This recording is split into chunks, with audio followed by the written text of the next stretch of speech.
एक आदमी जो लाइलाज बीमारी से पीड़ित था, तैराकी के पूल में गिर गया। उसे बचाए जाने के बाद उसने पाया कि उसकी बीमारी पूरी तरह से गायब हो चुकी है। डॉक्टर और उसकी पत्नी दोनों हैरान रह गए, लेकिन आदमी को शक हुआ कि पूल में कुछ अजीब है। उसने इस अजीब घटना का जिक्र किसी से नहीं किया। रात को जब उसकी पत्नी सो गई तो उसने चुपके से तैरना शुरू कर दिया। 2 दिन बाद जब वह फिर से चेकअप के लिए अस्पताल गया तो पता चला कि वह न सिर्फ पूरी तरह से स्वस्थ है, बल्कि दिन ब दिन और ताकतवर होता जा रहा है। लेकिन अजीब घटनाएं अब शुरू ही हुई थीं। एक दोपहर जब सूरज पुल पर चमक रहा था, जैसे ही वह पानी में डुबकी लगाता है, एक सिक्का नीचे गिरता है। लड़के ने सोचा कि शायद यह उसके पिता हैं, लेकिन आसपास कोई नहीं था।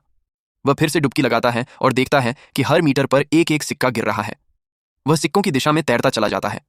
अचानक लड़के ने ऊपर देखा और किनारे पर एक आकृति देखी। वह बाहर निकलकर उसे ढूंढने लगा, लेकिन कोई नहीं मिला। तभी उसे एक लड़की की आवाज सुनाई दी। लड़के ने आवाज का पीछा करते हुए हाथ बढ़ाया और उसे बालों वाला एक खिलौना मिला। जैसे ही वह खिलौने से बाल हटाने वाला था, अचानक एक अजीब हाथ बाहर आया।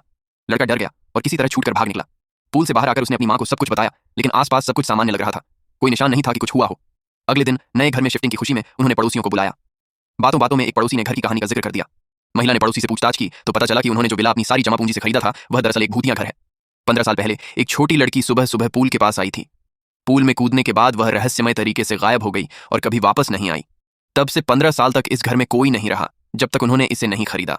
महिला को अपने बेटे का अनुभव याद आया और उसने पिछले मालिक को ढूंढने का निश्चय किया। ऑनलाइन खोज करने पर उसे एक महिला मिली और उसने कुछ डरावनी सच्चाई जानी। उसी समय आदमी ने अपने दोस्तों को घर पर पार्टी के लिए बुलाया। सब लोग पूल में मस्ती कर रहे थे